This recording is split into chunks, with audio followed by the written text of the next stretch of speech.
Good evening, everyone. Welcome to Beyond the Gatekeepers. I am Bishop-Elect Vanessa M. Brown.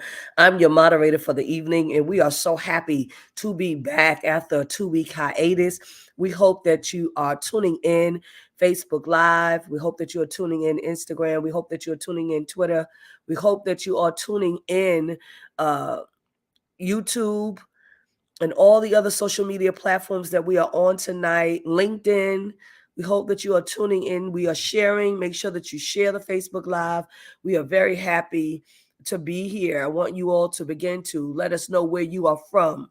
This is going to be a very important conversation on tonight. Let us know where you're from.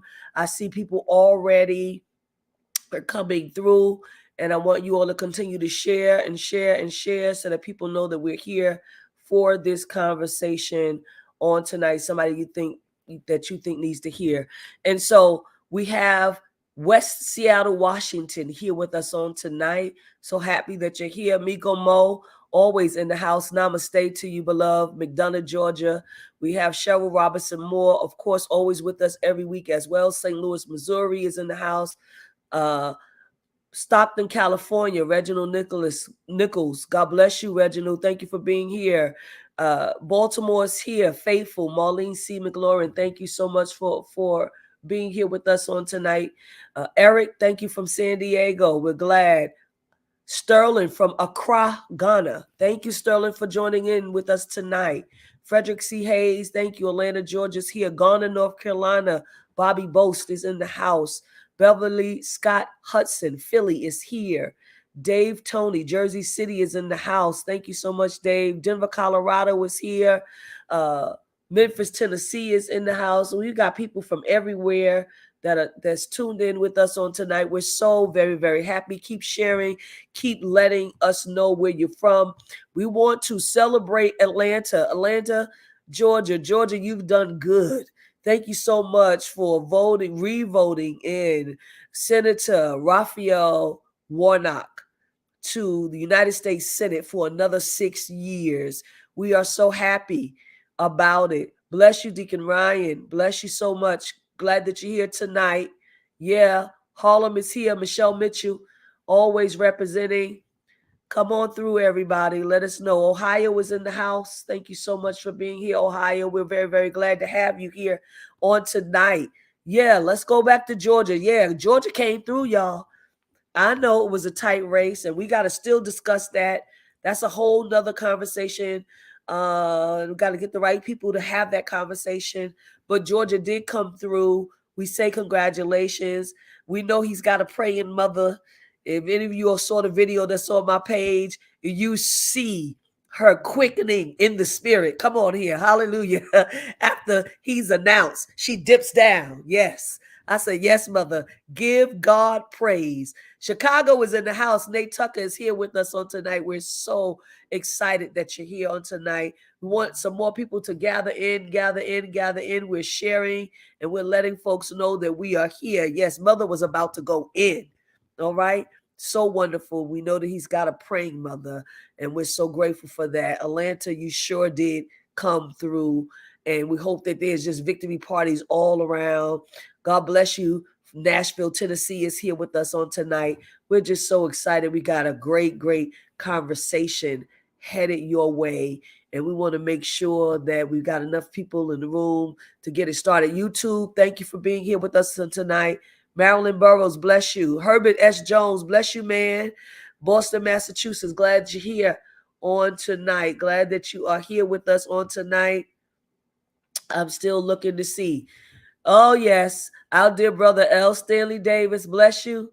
We're so glad you're here with us on tonight from Chicago. Thank you so much. He's given us the forecast. He said it's 41 degrees. Come on here. Beautiful, chilly, and overcast, cloudy. We love it. Thank you so much. Let me get to it. Tonight, we're going to be talking to Nathan Hale Williams, and we are talking about All Boys Aren't Blue. All Boys Aren't Blue. Nathan is the president and CEO of Inhale Entertainment, LLC. And so I am so excited to have this brother here. God is doing incredible things in this man's life. And before we bring him, we want to show you the trailer for the film.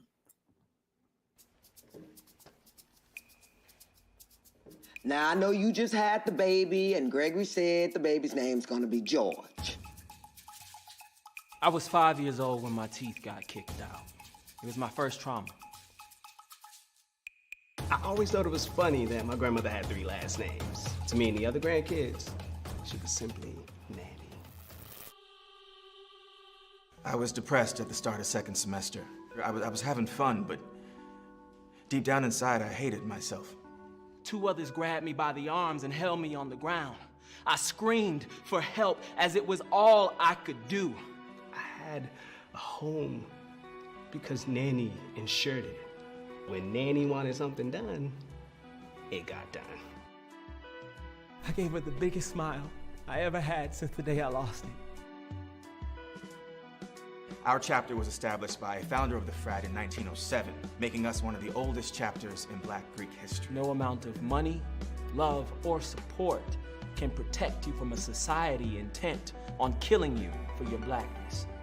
It was time for me to define me.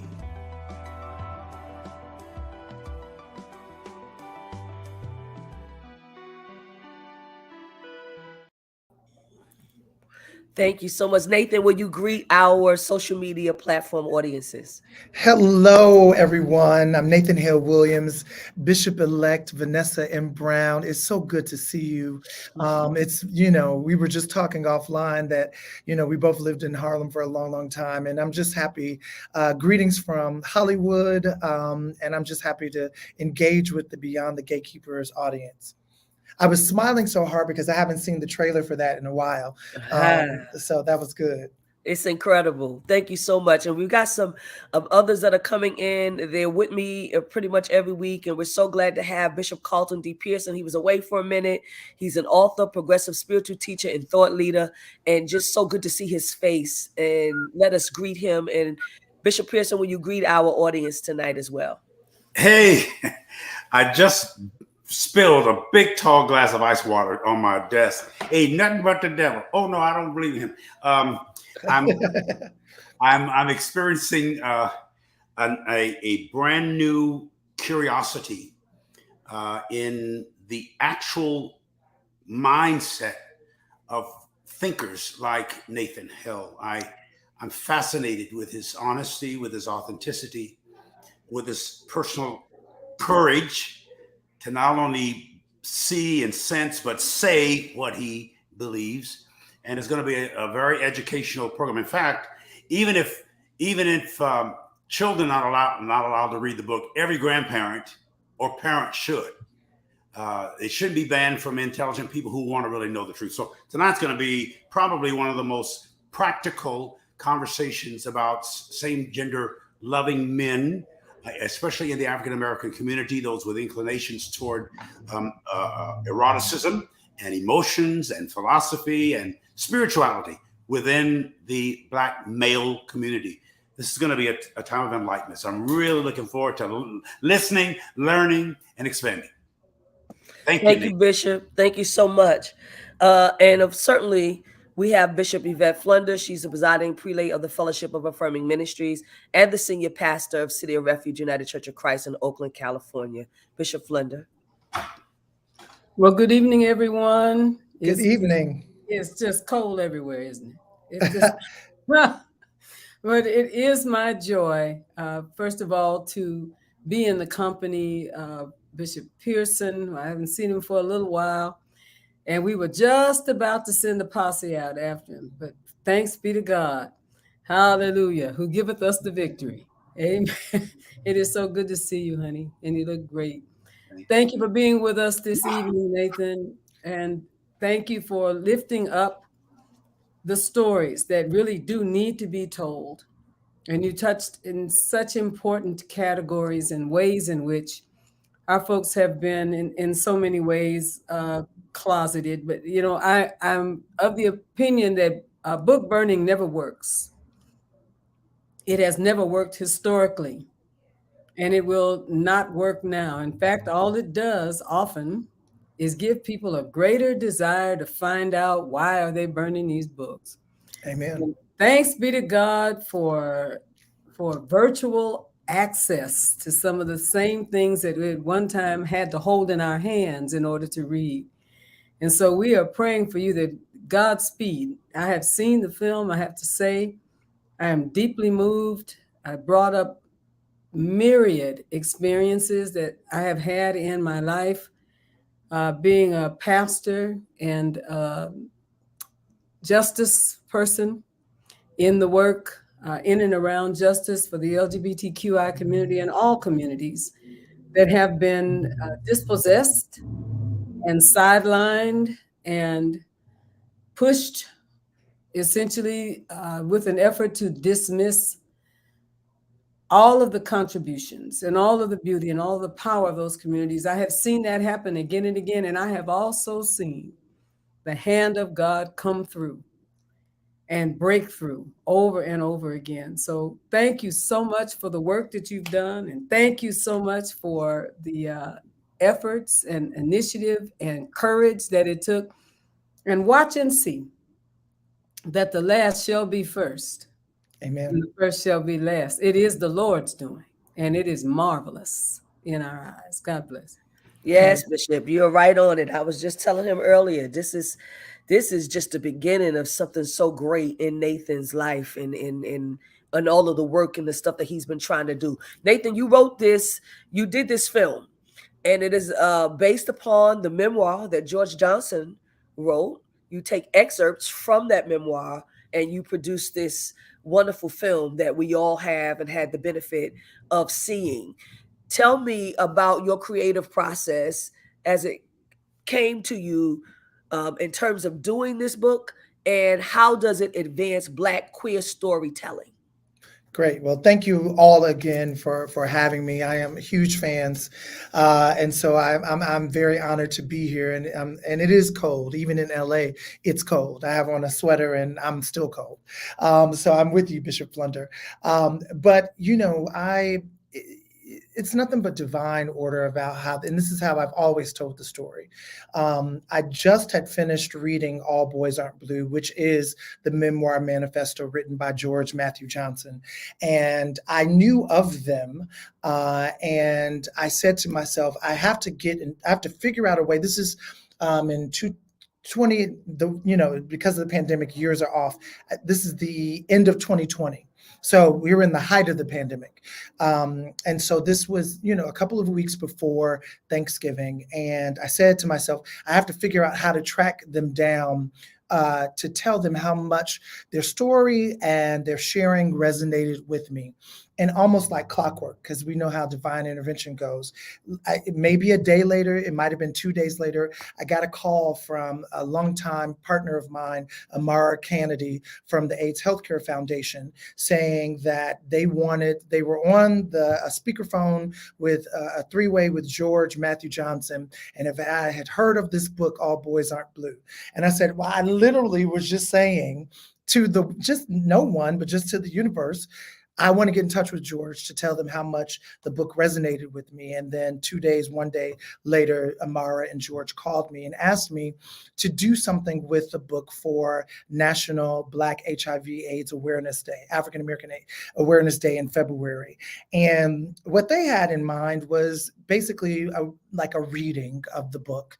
And so we got on the phone and I asked them, I said, well, how much creative license do I have? And they were like, well, tell us what you're thinking about. I said, well, let me go away and think about it. And then I came back, I said, we can make this into a film. We can merge the concepts into one where it feels like a reading, but I also want it to feel cinematic and I want it to feel beautiful. And I want what I create to live up to the text. And so if I can do an adaptation of the text and translate that into a film, and then feeling like a Harlem art gallery or speakeasy, that's the feel I want to go for. And both George and Amara said, go with it. And, as I said, we were in the height of the pandemic. And so we shot the film in 1 day in January of 2021. And then I had 3 weeks to edit it for it to premiere February 7th. 2021. So that was the beginning of the creative process, but I really wanted the film to live up to the text, the lushness, the vividness, the honesty, the authenticity of the text. That's incredible. And let me just get right to it. You speak about a lot of things that I know, as Bishop Flunder said, that a lot of Black queer men go through, a lot of Black gay men go through. He talks about his experience with fraternities, right? He talks about his nanny. Tell me what made you target, because these are excerpts, those particular issues.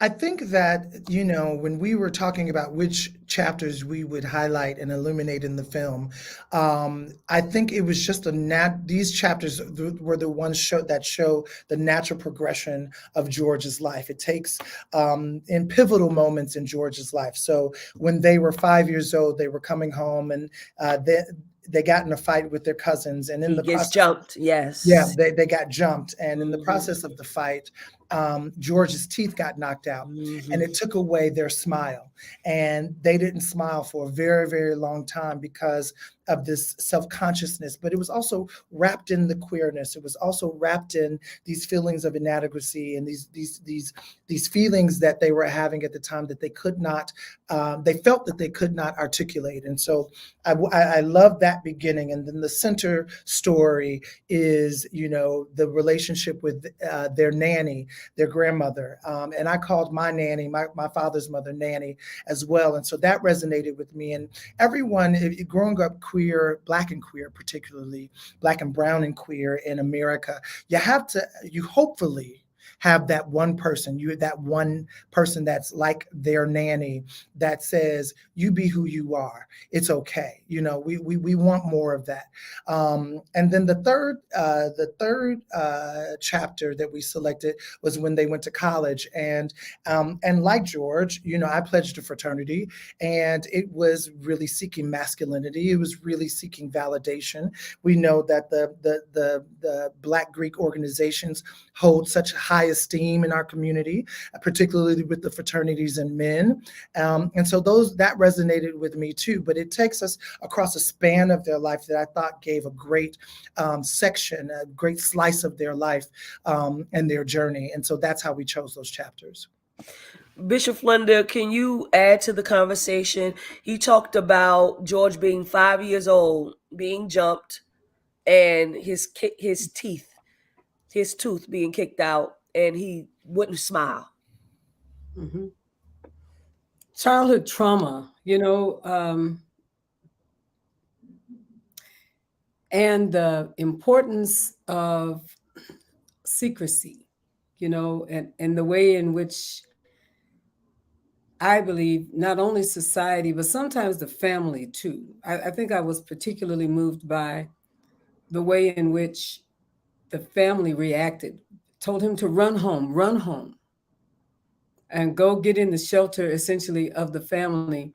And then essentially what likely was the outcome to that is that we just won't speak about this. We won't say a lot about this. We're going to keep this. Very different than if something like that perhaps had happened to some of the children that were European American children, white children, and other families that I can think of. They would have gone directly to the police department and talked to and called names and made an effort to get people arrested. And I think that the oppression and suppression that was experienced was twofold. One, the likelihood that he might have already been showing what were considered traits of being a same-gender loving man, young man, but also because the family knew that you could have more trouble than the trouble that was created for you if you said too much, if you did too much. But that does not alleviate the trauma. Can't make the trauma go away. And I was particularly touched by his testimony of the fact that once his baby teeth were removed and his adult teeth came in, he was a child with adult teeth. And I said, that's preaching fodder right there. Mm-hmm. When you really think about it, that when your childhood is severely interrupted, spiritually, physically, emotionally, sexually, when your childhood is severely interrupted and you have a child's body and a child's mind and you have grown people teeth, there's something very painfully difficult about trying to ride those same horses at the same time. You're not ready. You're not ready, but you're forced to be ready. That to knock all of his teeth out was the same thing would have been to take a girl's virginity. Because all of a sudden, you have been made a woman, and sometimes made a woman before menses, depending on when you were abused, if you understand what I'm saying. So I think that to a large degree, it was a real statement about what sometimes children have to endure, or children do endure. But if you add to that the fact that they cannot cry out and cannot feel that they cannot seek help, it can begin trauma that just continues to have closet after closet after closet after closet. It really touched me very deeply. And if I may add that, one of the things that happens is little black boys particularly don't get to be little black boys. And the introduction of the adult teeth as a metaphor is, kind of a trauma that's shared universally amongst black boys. You get to talk, at a very young age, that when you go into certain spaces, you have to be a certain way. You have to be on your P's and Q's. If you don't just get to be a kid, and then you add the layer of queerness to it. It really took from George a space to really grow up as a little boy. And questioning and George is non-binary, identifies as non-binary now, but I think that they would talk about that moment did strike, did take away from them a moment to be a little boy. I think that's so important. And Bishop Pearson, I know that you watched a little bit of the film as well.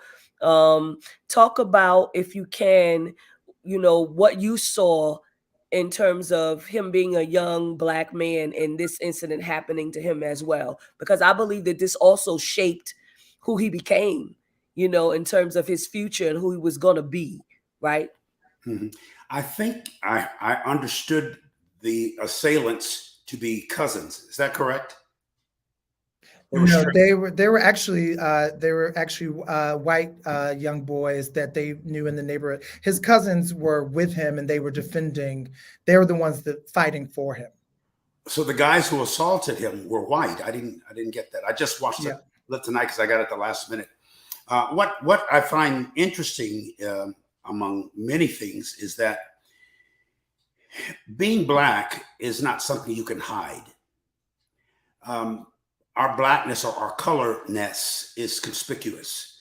We've been marginalized, lynched, beaten, tortured, denounced, denied for 400 years in this country. So we're all suffering from PTSD.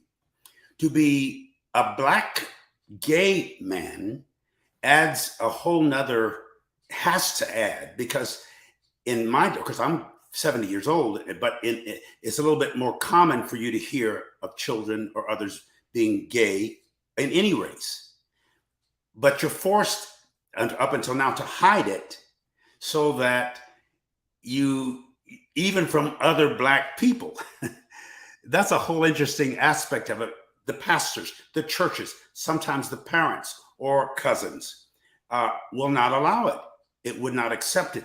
That is prevalent today, but not as prevalent as it was 70 years ago when I was born. We never thought about, we didn't have any gay people in our family, so it wasn't something we talked about very much. We didn't have very much in the holiness church that we knew of. It was don't ask, don't tell. But the interesting part of me is having to hide who you are and who you aren't at such an early age does make you grow teeth, whether somebody kicks them out or not. I would imagine that a child who is gay and ethnic has learned how to navigate and negotiate him or herself in modern society, starting with your own family, and then your community, your friends, cousins, church folk, and then later on to be attacked for race and or sexuality by white people had to add some scars and some deep injuries and wounds that are probably still healing. Writing that book and now making a movie of it is part of the therapy. It has to be cathartic in some ways. And it is to the rest of the world who watches, because when you first see it, you wonder, does gay mean I don't like women or I just like men? Or does it mean I don't like women or I like both and prefer men? Or the other way around, if it's women, I like, because I know a lot of lesbians who are grandmothers. And so the other community who are not gay, we look and say, what's really going on in their mind? And how does that add to your culture or your consciousness or your character or your color or your religion, your community? Does everybody have a nanny or nana? I call mine Big Mama. I was 10 years old when she died, and she was 53, died eaten up of cancer. So I saw a lot of things that I related to when it comes to family and community and culture. But it's interesting that, and I'd like for you to say, of course, you didn't write the book, but I'm sure you understand it, Nathan. hiding sexuality. What's that process? In addition to the fact that you cannot hide your ethnicity. Well, I think I can speak a little bit for George, but I can speak for myself more accurately. For George, I honestly, one of the reasons that attracted me to this story is that their family was an accepting, open, loving family. It was a different narrative. It was not the narrative of a family where they grew up, where they were shunned or they had to hide themselves. And George is very explicit that they've always been effeminate and their father never cared. They've always, expressed themselves in a way that it was clear, just as their Blackness, that they were queer, and that their family nucleus was supportive of who they were. And that's one of the reasons, the things that attracted me to this story, because it was a different narrative than the typical narrative we hear from about Black families. It was more aligned with my narrative of my family. My family, when I came out, they kind of were like, yeah, we know. It was my grandfather, who I call Big Daddy, God rest his soul. He basically set the standard in the family. Nate is one of us. We don't differentiate just because of sexuality. And so I did not go through the trauma that so many people go through, because my family was like, it's us against the world. We don't care what they say outside about your queerness, your gayness, or whatever, because in this family, you are loved. And that's one of the things that George and I shared in terms of our experiences that are different than the typical narrative you hear about the Black family kicking you out or shunning you or whatever. We both came from loving, affirming families. And that's why I wanted to tell this story, because that narrative is not told in the zeitgeist as much as the other narrative is. And so for me, the hiding came outside of my family. You know what I mean? The hiding came outside in the greater world, because, I'm a child of the 70s. I was born in the 70s. And so in the 70s, 80s, and 90s, we didn't have logo. We didn't have affirming churches. And my dad's a Baptist preacher. And so, it was kind of like one of those things. What happens in the incubus and cocoon you have in home is very different than what's out in the world. And so you should know that. And it's how we are as Black people in general. It's very aligned with my Blackness. It's like we can be really, really Black at home, but when you go outside, know that the rest of the world does not respond that way. And so you have to code switch, right? So the hiding for me really came when I stepped outside of the doors of my family's house, which created this dichotomy in my spirit that jacked me up for years until I got into therapy, until I got into dealing with kind of living a duality of life where I could be myself at home. But then when I went out into the world, I remember when I was practicing law for the first couple of years, and I was at the law firms, and I pretended my best friend was my girlfriend, because they would always ask me, you're a good looking guy, Nathan, where are all the, you make a lot of money, you're a high powered corporate lawyer, where are these girls? And so I told my best friend, Danielle, just be my girlfriend. And, and we'll deal with it later. That message, that does mess you up. That does, really mess with your psyche around identity and authenticity, right? And so you are always putting on a mask. That book, We Wear the Mask. The same is true when it comes to queerness and gayness. And one of the reasons why I was attracted to this project was because of George's evolution in their authentic self and being their authentic self and showing a different narrative of how you could be that and be successful. And when we started the project, George had not made the New York Times bestseller list. And the book had been out for a while. And then all the controversy started around the banning of the book. And I said, George, this is a blessing.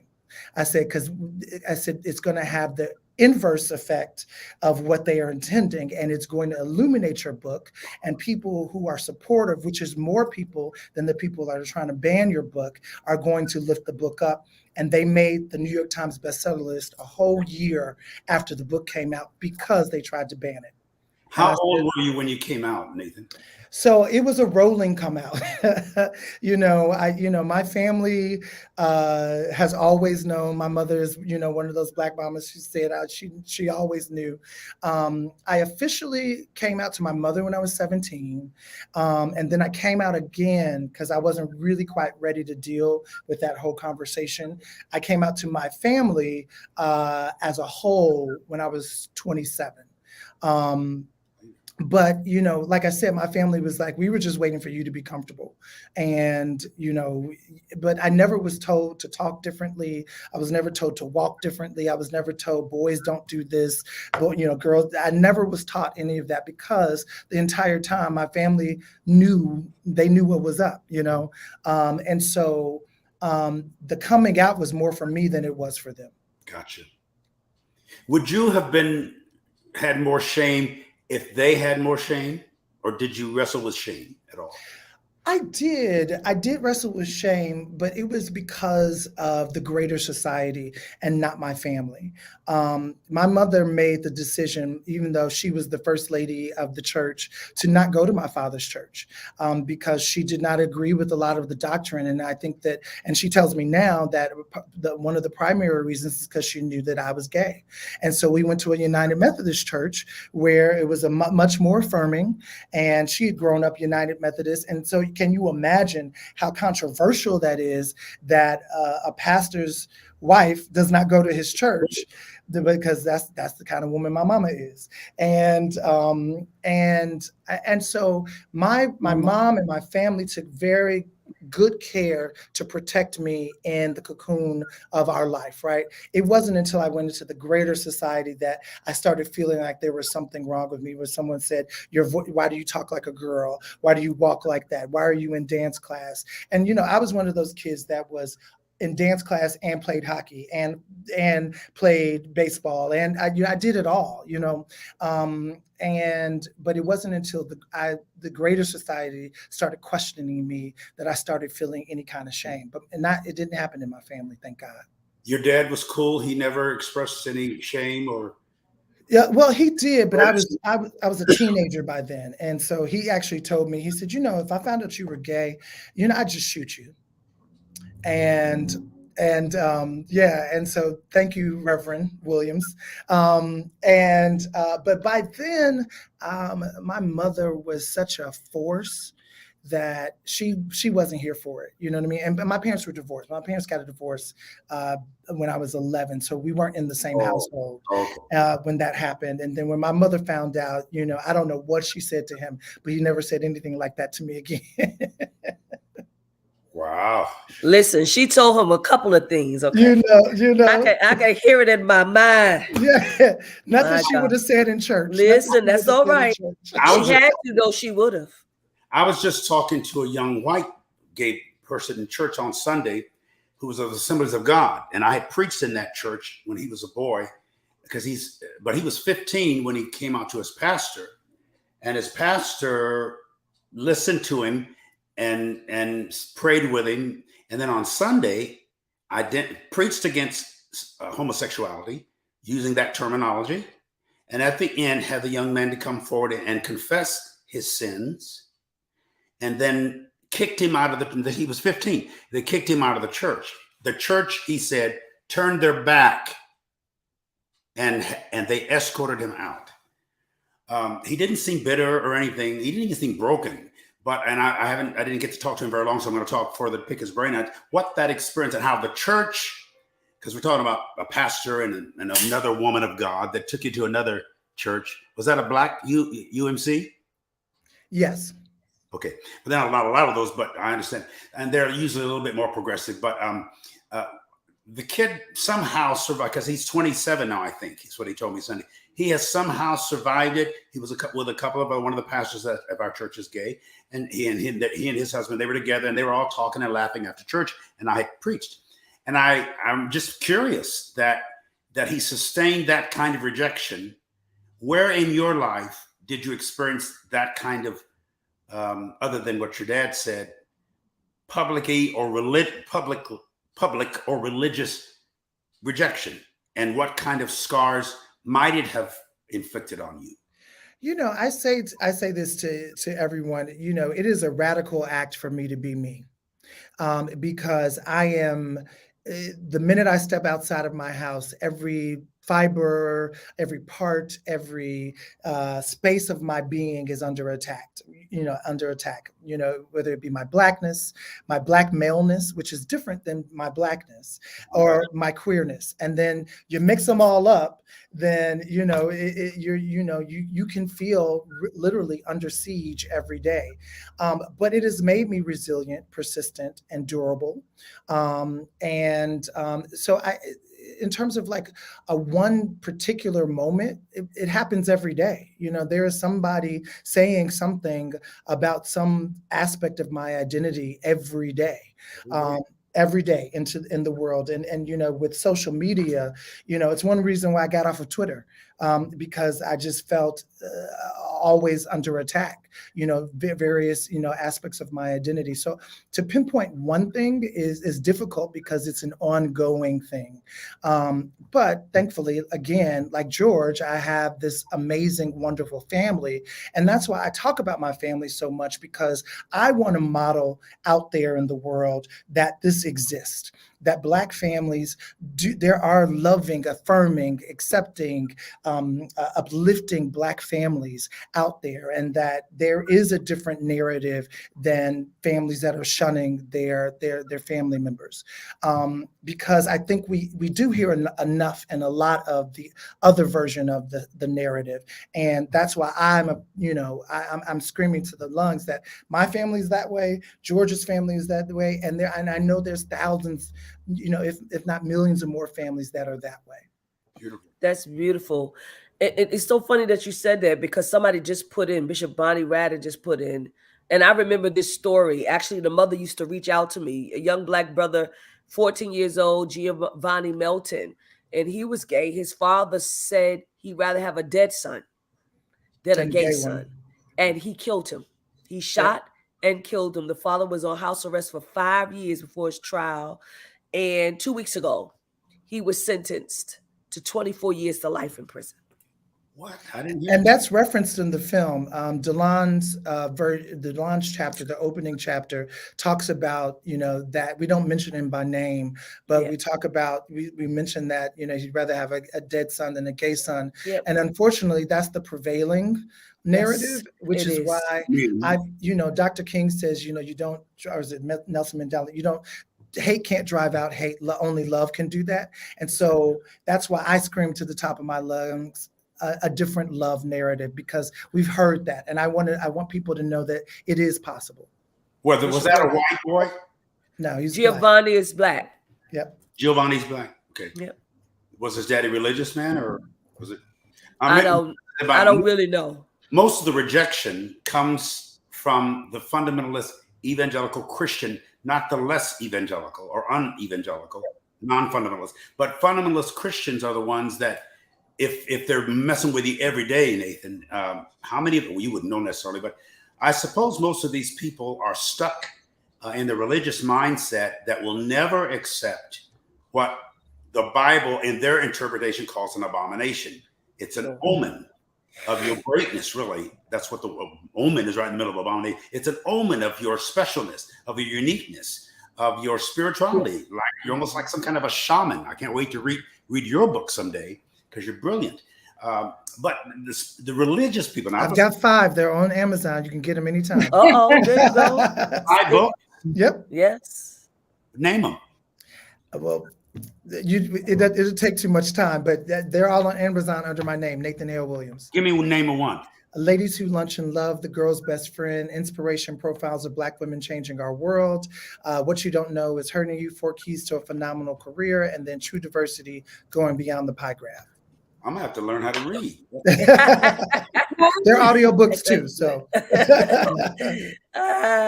Bishop Flunder, I know you had something to say. You had your mic open. And to answer your question, Bishop Pearson, his father, Giovanni's father, was a religious man. He was a religious man. Yes, he was. I assume that. Who probably felt very justified, And I think our truth, let me start there and say that the way that this father felt and the way that so many others has to do with their damaged patriarchy or damaged sense of self as well. I agree. Essentially, if the son's sexual orientation, emotional and intimate self is so different from what the father experienced, and the father somehow feels that that reality can be extinguished by extinguishing the child, extinguishing the son. And that happens, yes, in people killing people, but also dismissing them from their lives and their consciousness. It usually means that that person has a poor sense of self-worth and self-value too. And I want to say that because I think we have some incredibly damaged Black men in our society. Something that I look at people like Bishop Pearson, and I talk with people like him, and that he clearly identifies as a heterosexual man, but simultaneously he does not have to diminish men who are same gender loving or gender non-conforming in order to feel powerful. Right. It is not unlike the ways in which white people have to diminish Black people in order to feel powerful, or men have to diminish women in order to feel powerful. It's that my power, my strength depends on your weakness. That is an illness, but it is a prevailing illness that exists. And I'm watching it happen all over the world, essentially, where people who lead countries and lead, tons of people. But if they are not receiving, like what has just happened here recently in China, where the people had to break free because they had all been quarantined beyond COVID. It was more of the business of controlling activists than it was controlling COVID. And so the leadership then makes everybody stay home and say, we're doing it for your benefit. We know something about this. We know how this works. Or that women have to wear a head cover. If you don't wear a cover on your head, you're going to be stoned. And one woman was stoned to death. And the women in the country rose up and said that if your power is dependent upon my diminishing myself, I'm done with that, because that's a fate worse than death. And when people were no longer afraid to die, and they started coming out, and they killed a few of them on the front end, you know what I'm saying? But they couldn't kill everybody. Right. So eventually China had to change its laws. Certain of the Muslim countries had to change their laws, Iran being one, am I right? Yeah. And we watched it happen we watched it happen in Atlanta in just a little while ago. A few minutes. That every Black man is not a Black man. Let's just put it that way. And everybody that was put up to do it. So you pick somebody who was put up to do it. And as one of the white pundits came on and said, well, I think, Herschel Walker is one of the best representatives of Black men that we've seen in a long time. And I'm thinking to myself, and I like to say I'm sanctified and spirit-filled, but let me tell you, I said, what the hell are you talking about? Exactly. Have you asked any of us what we think? Is this your measure? And this essentially, if we can get more folks like that, you'll be less prejudiced. Is that what you're trying? If we can grab us a bunch of step and fetch it, you'll be all right with that. What is it that my heart is saying? That is that people make determinations based upon what is often their own fears.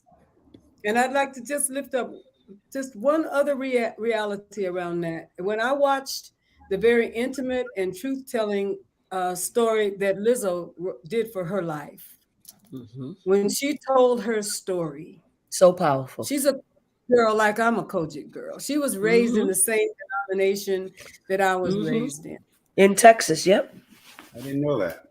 Yep. Houston. She was raised the same. I know her people. I know the church that she belonged to.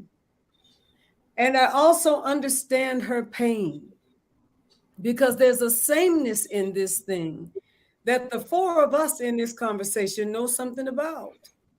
What is it like to be othered? Bishop Pearson I cannot imagine some of the leaders who dismissed him for simply because of inclusion. Mm-hmm. I cannot imagine how literally, spiritually wanton they must have been Mm-hmm. to think that that was necessary in order to make them powerful. And now His most of them are dead. And now most of and them are most of dead. them are dead. And And now some of them are most of them alive are and dead. dead. Some Alive. of them are alive and dead. Yeah. But to your point, Bishop Flunder, it all. Let me just say, 50 people to come to anything that they do Mm-hmm. now They can't. because they are alive And dead. and dead. My God. That's why I looked up Lizzo. Lizzo brought her behind. Now I just need to go on and say it because I can. The first thing that she showed them when she decided she was going to be Lizzo was her whole behind. You all understand? And basically, take your time and kiss my behind. That was Lift the up whole. your hand and tell him thank you. Yep. And there's something so powerful about self-worth and self-value when you decide that you matter to you, that you matter to God, and that you are bringing something good and powerful into the earth realm. So I'm going to back up off of that. Go ahead, Nathan. Well, I first of all, I love Lizzo, and my respect for her grew. I have a 15-year-old goddaughter, niece, and we went to the Lizzo concert together. And to see, I liked Lizzo before I went to the concert, but then to see all of these girls and young women empowered and in their bodies being empowered as women, it just took it over the horizon for me with Lizzo. And then I watched the documentary on HBO, and she's got a fan in me for a very long time because, like you said, there's these similarities in otherness, right? And when you see someone break through the shackles of their otherness to triumph, it is illuminating and exuberant for us who've experienced it too. But I think all of, to your previous point, Bishop Flunder, this all stems from white patriarchy and racism, and I want Black people to get it in their minds that this divisiveness is meant to do nothing but destroy us. And that it is meant to separate us, to separate our power. And so, and because we believe, because of the patriarchy, we believe that there's a totem pole of people, right? And so if you are a Black man, you feel like, there's one person, there's a group of people beneath you, there's women, and then there's gay people. And so I can step on them and I can feel powerful that way, instead of understanding that you actually get power by lifting the people, up. And you actually get power by coalescing as a community to fight the racism and the patriarchy that is only, they're laughing at us. Herschel Walker is a joke. It is an affront to who we are as Black people. And it's to say, we can put this man in here who cannot complete a dang on sentence and it'll still work, because that's what we think of you all. But thank you, Lord. Thank you, Lord. Last night, Georgia said, no, we're not going to do it. That's it. But that is all. It all stems from the divisions that they are sowing into our community. Because imagine because who's the group that people go to in elections? The Democrats, at least, Black folks. If Black folks don't vote, the Democrats don't win. And they're finally starting to get it, right? They're finally starting to get it. But imagine if Black people really banded together and didn't care about all of these things that are set up to divide us, how powerful we are. They can imagine it. And that's why they're sowing the divisiveness into our community. Absolutely. Can I just say Nathan, yes, thing? ma'am, go ahead. How much respect and regard I have, along with what Nathan is saying, for these top shelf Black athletes who have children who are same gender loving children and trans children and gender non-conforming children, and that they are speaking on behalf of their children and not allowing anyone to diminish their children or to diminish their masculinity. Essentially, because that's the way that people come for them. Why would you let your son? Why would you let your daughter? Do you understand? Why would you permit? And when their fathers, particularly their fathers, stand up for them and help to finance their clothing company, or help them with surgeries if there are surgeries that are needed and such, and will not diminish or deny their own children, that breaks in many ways the ceiling of perceptions about Black fathers who are not afraid to somehow have somebody say, well, what kind of man are you? Yeah. Well, you want to know what kind of man I am? Watch me out here on this floor. You want to know what kind of man I am? Come for my child. You will find out. How powerful is that in this time? And I see it happening now again and again, and I honor it. I thank God for it, much like you thank God for the way in which you were blessed with your mother, Nathan. Much like that, watching this happen in sports is also a great blessing. And with my grandfather, who, he died at 89, but this was a Black man from Mississippi, and he never wavered. There was never a question in his mind. I was his grandson, and you would have had a problem with Charles Gage if you had said something about Nathan Hale Williams. And for me, it just set the standard and a tone throughout our whole family about me coming out and my gayness, and it was such a great example because, this wasn't something he contemplated in his life, you know what I mean? But he knew that he loved me, and that was it. And that's all there is to it. That's so powerful, Nathan. A little bit of a psychoanalytical, and I'm not a what do you call them? Psychoanalysis, whatever the professional term is. The father of Giovanni, my observation is that somebody like that who would kill or say, I'll kill you if you're gay or because you're gay, is saying, I'll kill me because that's part of him if I took the liberty that you're taking, which means maybe deep down in that father's spirit, heart, emotions, psychology, was a leaning toward a curiosity, a fascination with same-gender loving eroticism. And and I know this happens in heterosexual circles, where a man who is faithful to his wife sees another brother who's not faithful to his wife and has many other women. Now, there's a lot of married men who are attracted to other women outside their wives, but they're restraining themselves. And then they get really angry at the guy, especially if he's the preacher who's getting all that tail and he ain't getting none, but his wife's. Now, that man who attacked his own son, what if he was attacking his own proclivities or propensities towards same-gender attraction and is hiding behind it? Him saying, that's like somebody saying, Black or gay folks ain't born that way. They choose to be gay. That person is saying, I could have been gay too, but I chose not to, which means I have the capacity or the propensity to, but I chose to resist it. He's telling on himself. And I think there's a lot of parents, particularly fathers in the African-American community, who are so violently opposed to their gay sons that because they said, I could have gone that way, but I didn't. I followed through, I got married, I have children, and I'm going on with my life, and I'm full of the Holy Ghost and whatever deacons say. But he's trying to kill something like Jimmy Swaggart, pointing his finger at the camera and rebuking adulterers and all that stuff when he was dealing with it himself. He was identifying who he was. So we need to study that a little bit more carefully.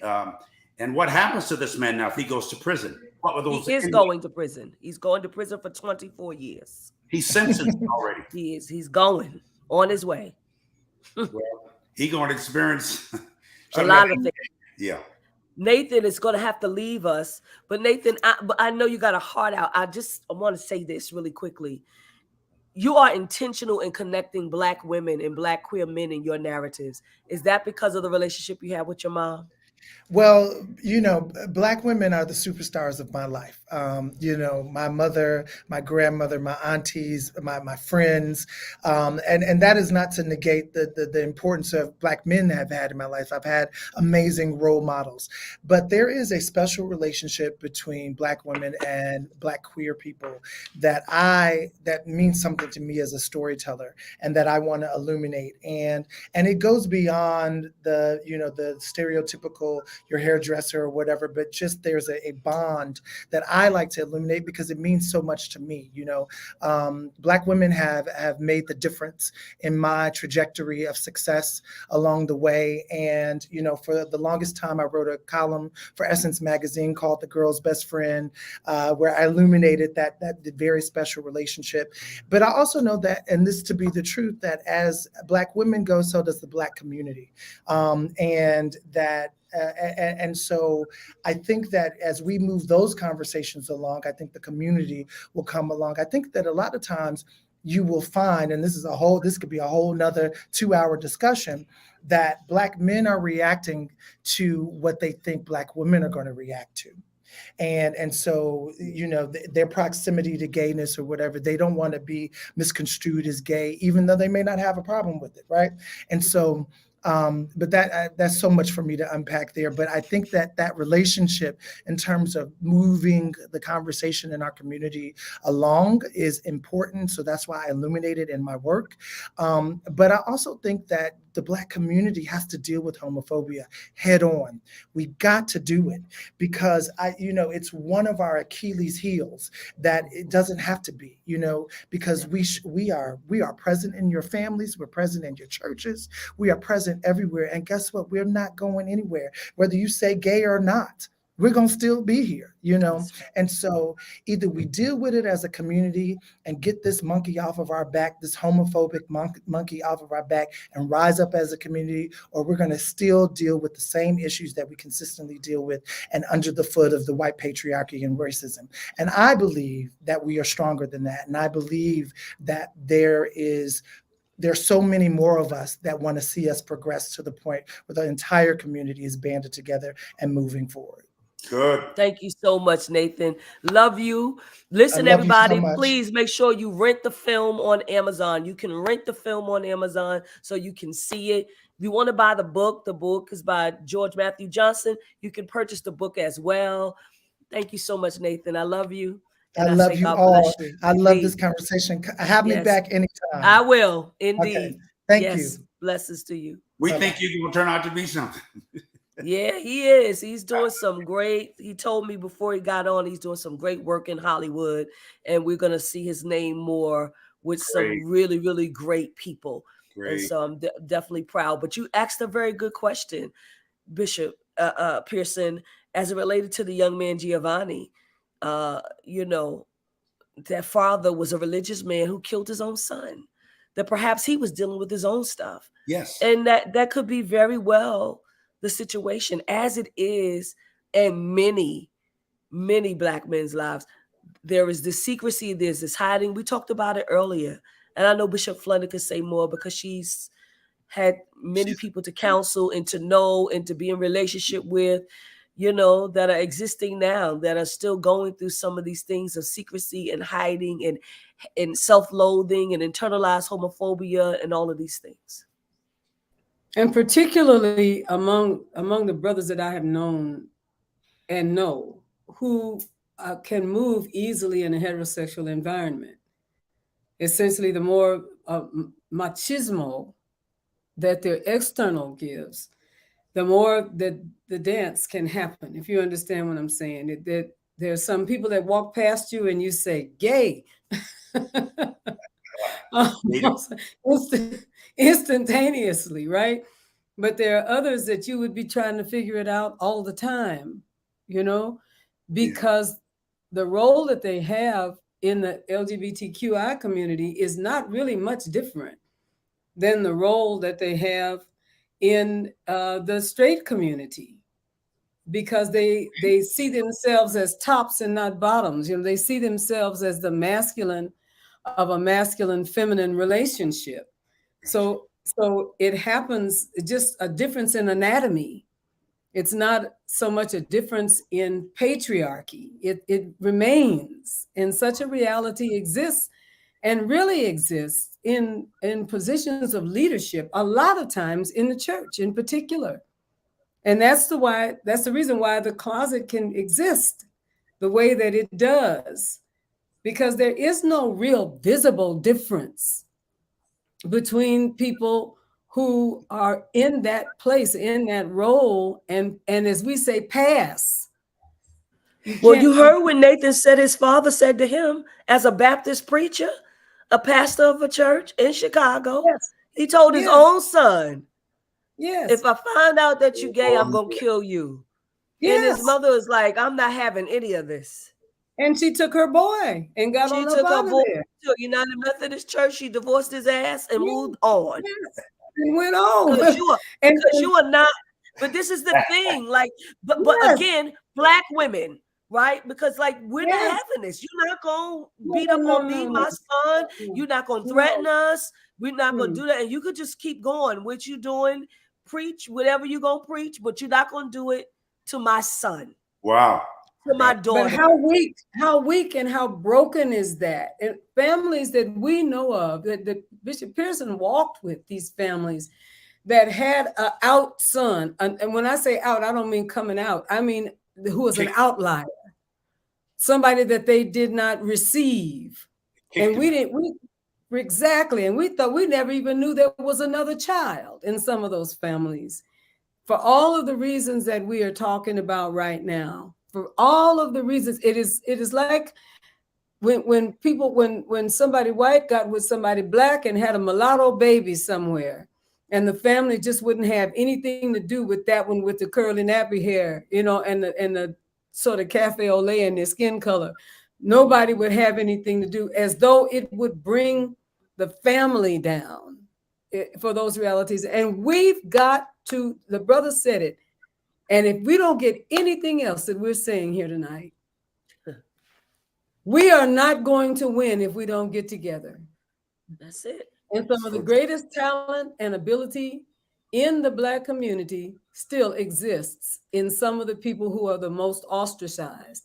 And I've said it ad nauseum. Where would be the artists? Where would be the gospel music writers? Where would be the dancers? That's The it. people who bring panache and aplomb to people who want to dress right and look right and get your hair right and all that. You can't just take that whole community. And some of the greatest preachers and greatest orators, greatest educators, you can't take those kinds of gifts and skills and push them to the side simply because we have been made to think in some way that we are all binary. It is a lie, and it is an incorrect construct. Even those people who consider themselves heterosexual don't like the same things.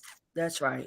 And people, That's right. Men and women, we don't fit snugly in any of these boxes that have been created for us. It's all a farce. All a lie. It's all a construct that all of us need to jettison so that the whole family can come home.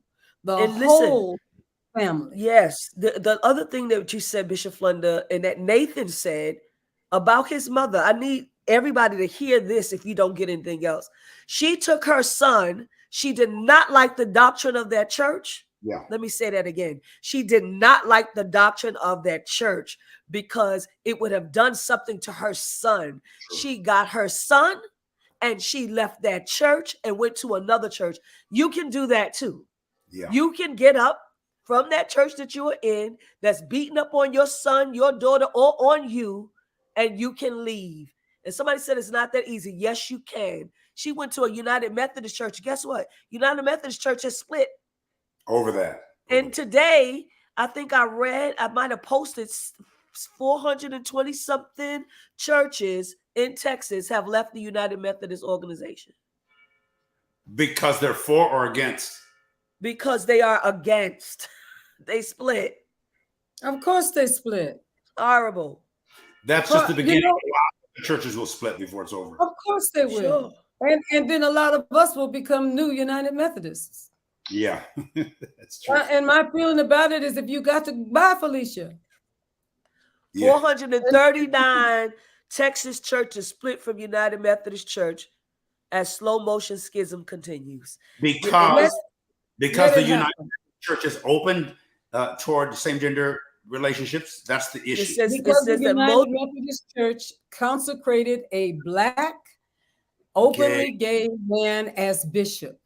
That was the thing that it wasn't when the sister I know, the white sister that became bishop, that's from California, put them in Oliveto.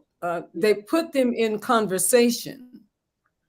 They went in conversation and they were supposed to have a decision-making meeting, a gathering to decide what to do. COVID hit. That did not come to pass the way that they had intended. What ended up happening is the people who are open and affirming within the church elected a Black gay man as bishop. And there was inevitability that there would be a split. But that was the watershed event that created that and it was some Black leaders and Black bishops that asked to have him sit down until they could make the full decision. It wasn't just white people. It was also Black Methodists and other Methodists, of course, that said that they want, but there will be 2 Methodist churches. This is not the first time a Reformation has split a denomination. Not the first time. Not the 439 churches. They left. They disagree with same-sex marriage and homosexuality among most issues. And it says, in all, about 546 of the 1,260 Methodist churches in Texas, about 45% are on their way out of the United Methodist Church. They're joining some kind of global Methodist church that's conservative. Created something new.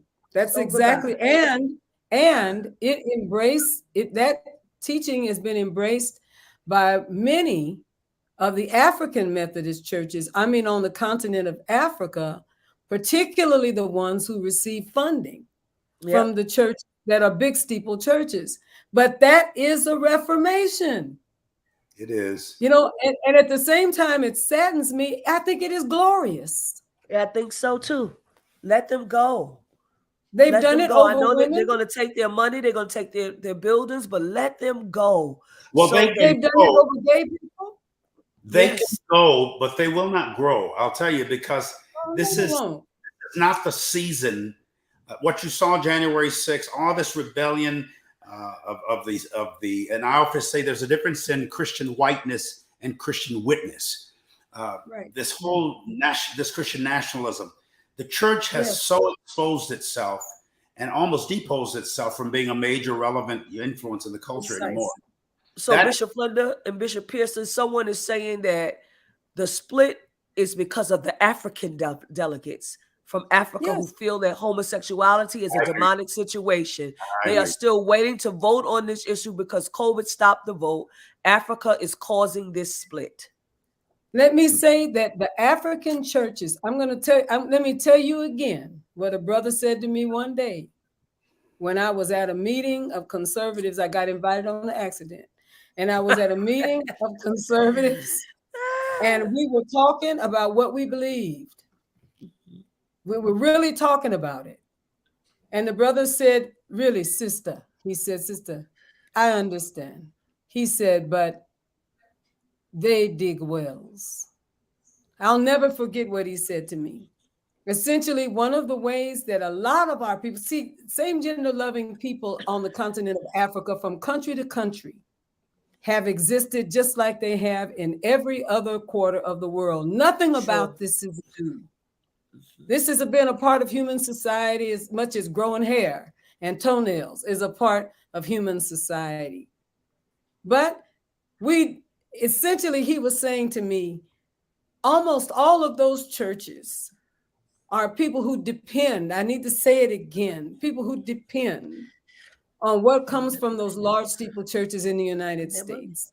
That was what he was saying to me. And I'm not suggesting that some people haven't arrived at this conclusion because of their theology. But there was a time on the continent of Africa where this reality was not an issue based upon Christianity. Gotcha. And I can say to you clearly that the diminishment of same-gender loving people is the same as the diminishment of women. It follows the same pattern. Same circle. But always when there is a reformation, it is always historically true that the people who are stuck with the old way are the ones who lose. That's it. That, and you understand what I'm saying when I say Yes. that. The Reformation brings in the new and jettisons the old.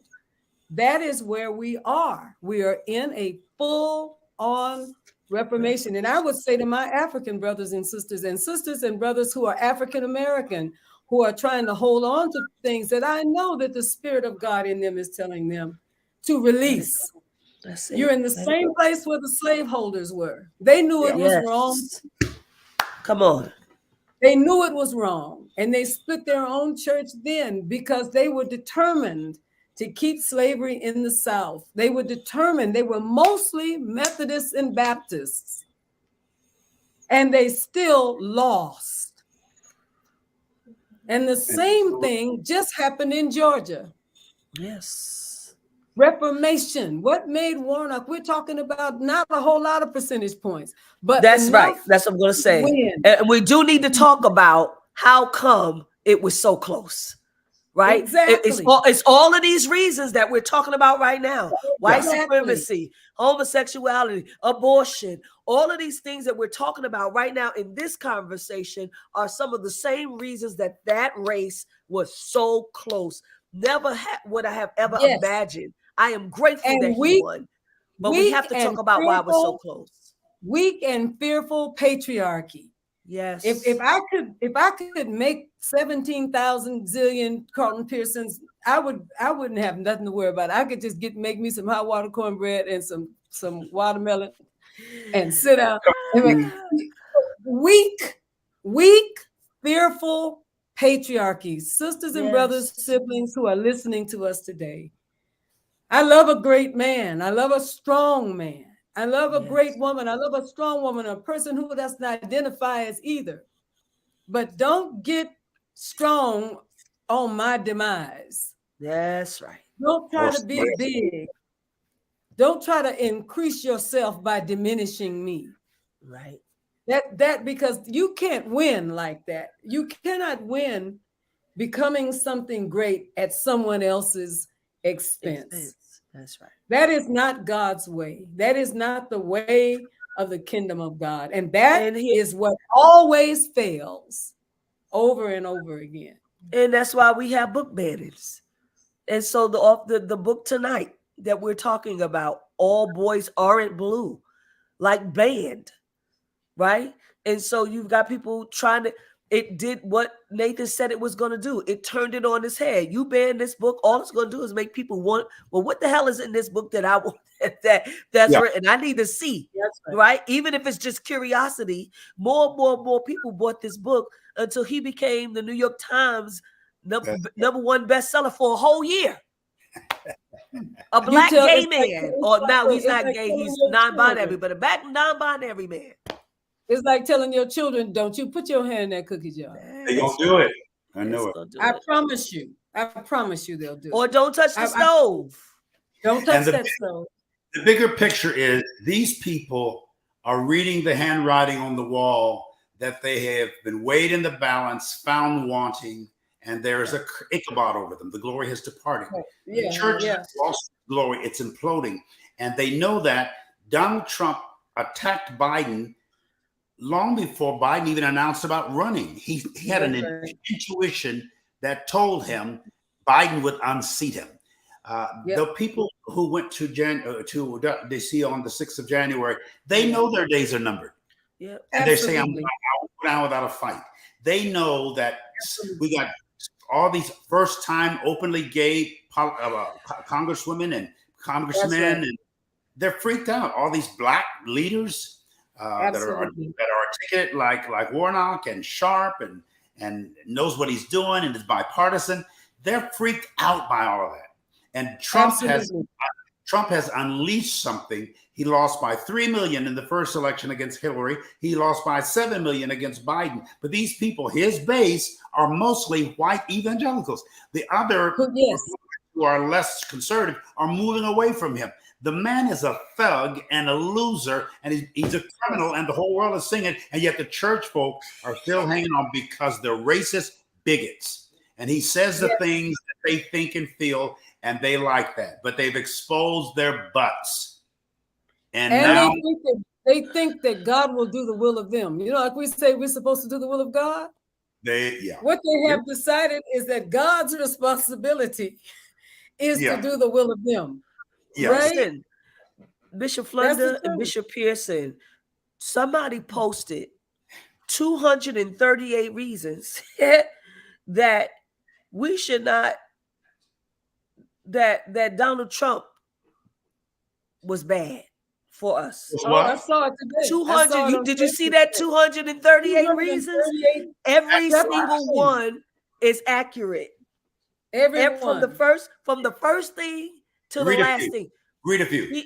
He incited an insurrection against the government, mismanaged a pandemic that killed 1 million Americans, separated children from their families, lost their children in the bureaucracy, tear gassed peaceful protesters on Lafayette Square so he can hold a photo op holding a Bible in front of a church, tried to block all Muslims from entering the country, got impeached again, had the worst jobs record of any president in modern history, pressured Ukraine to get dirt on Joe Biden. I mean, the list goes on and on. Fired the FBI director for investigating his ties to I said it's on my Facebook page. Yeah. I'll send it to you all. I will. I'll send it to you right now. But 230, we could talk about that all day long. But this is the person that it says that he is going to run for the president of the United States again. And people seem to be just had a supremacist at his house for dinner just a few days ago. And just told the people that we need to bounce the Constitution. I tell you, I have never seen. It's just the most asinine stuff I've ever heard in my life. But it's not him. It's his enablers. These Republicans, I know he has something on them. They either the Bohemian Grove or they went to these foreign countries and they had cameras in the room. These guys were high. But these guys, like Senator Graham, who goes back and forth. People know he's gay. People know he's gay, and he knows he's gay. But when he said the things that were true about Trump, those who know his stuff said, "You better change that language, or we're going to expose who you are." Now, not many people. I just said, but I know people who live in North Carolina. But you're right. Yeah. And that is the way the enemy of our souls has always defeated us when we're defeated. That whole thing about you got something that happened in your life and you don't want that to get out. So what you need to do is be careful that you, so this is what I would say to everybody that's listening to us tonight. If you've got something in your life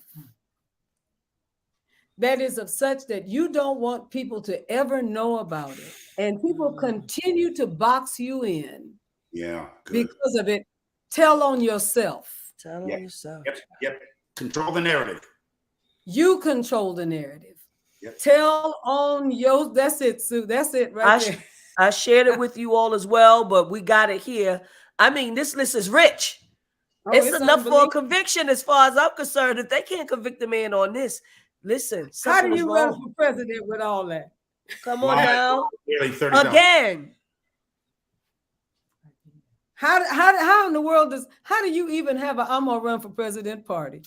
Come on now. And how could the church possibly support you? How can the Christian church let anybody, this is more stuff than the devil does in the day. How is it possible? Everybody listening, you've got to watch, God forbid, on Hulu.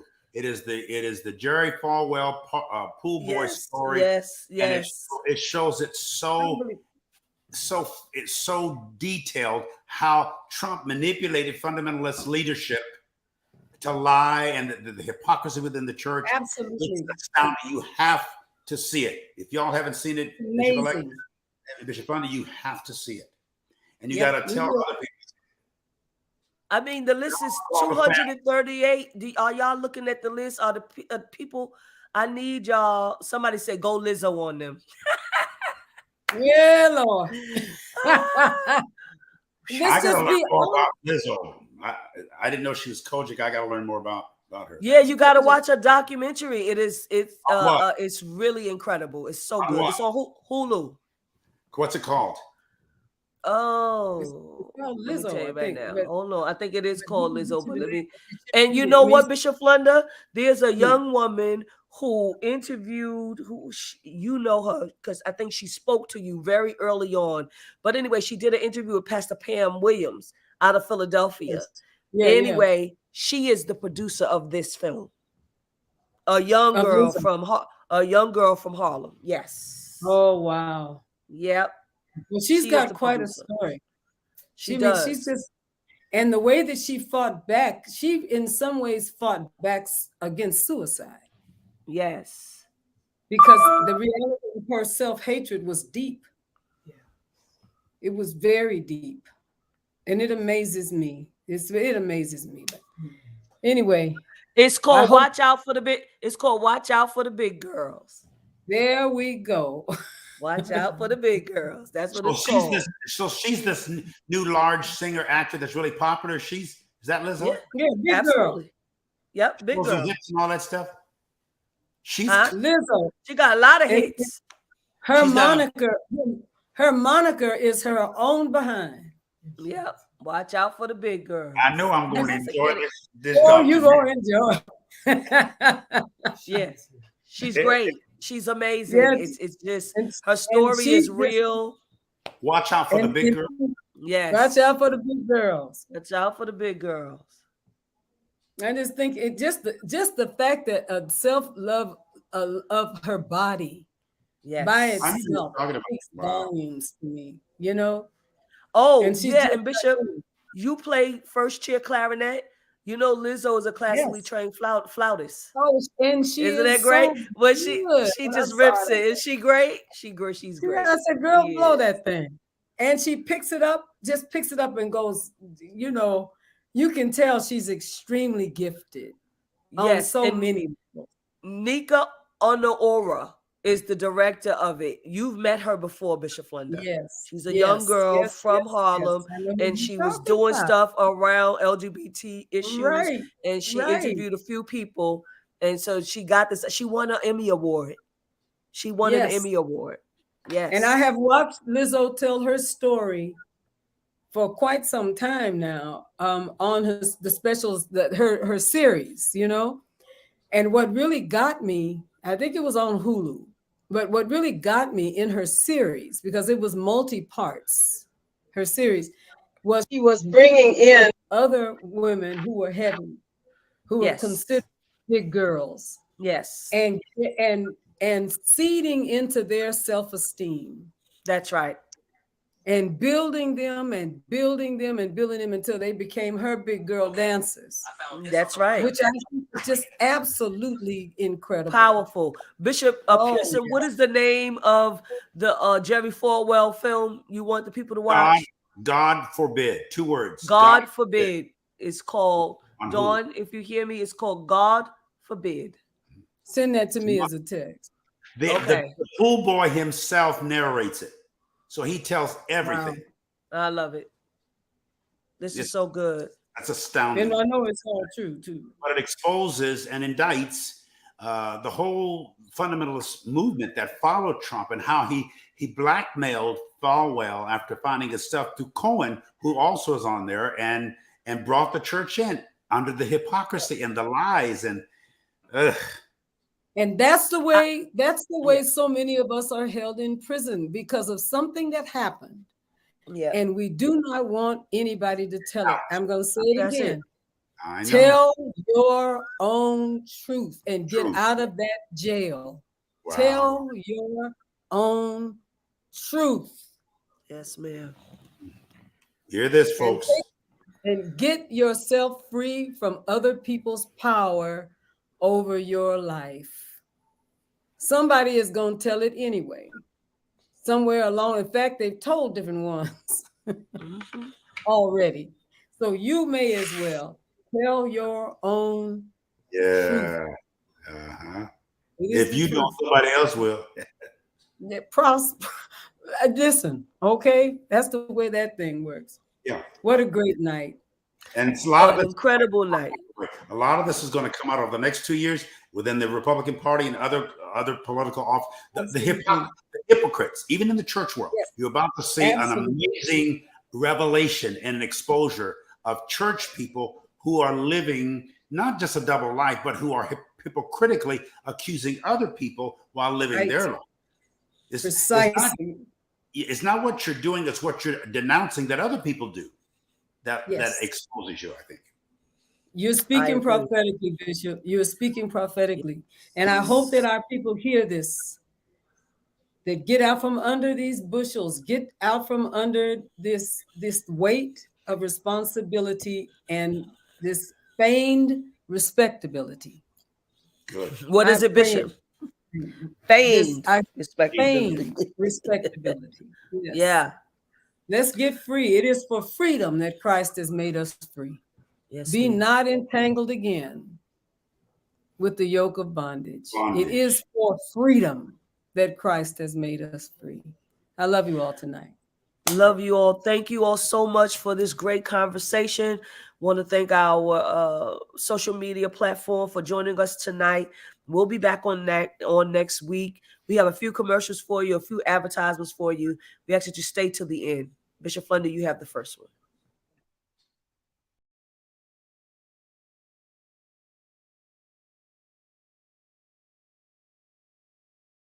God bless all of you who joined us tonight.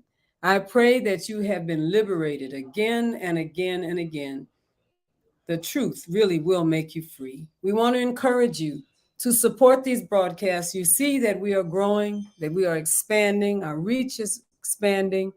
I want to encourage you, please be a supporter, both with your presence and with your giving.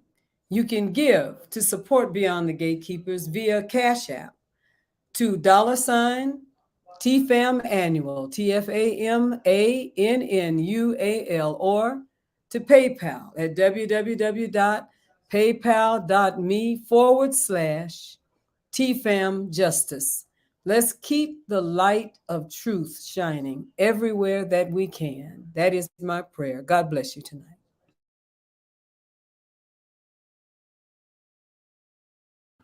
Want you to join us.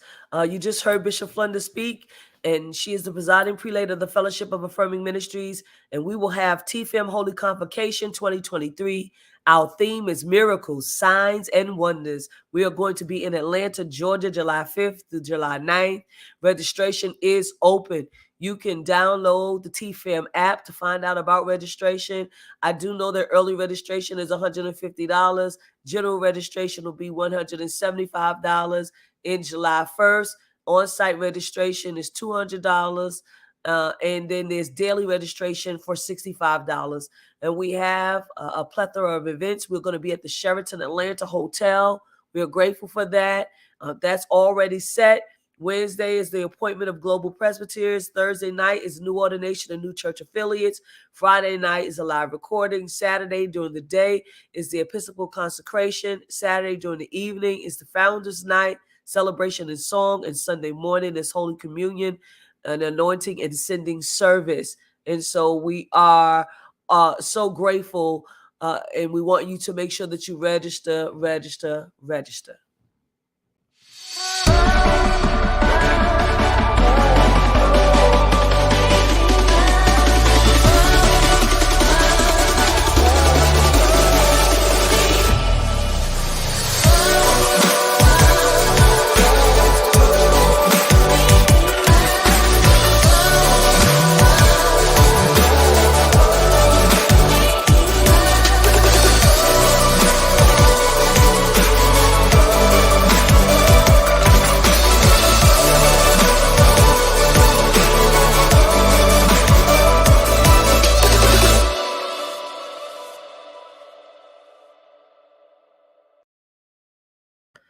Please support Bullet in Flight Radio. We're so grateful for Dominic and his great work. It is an online radio station.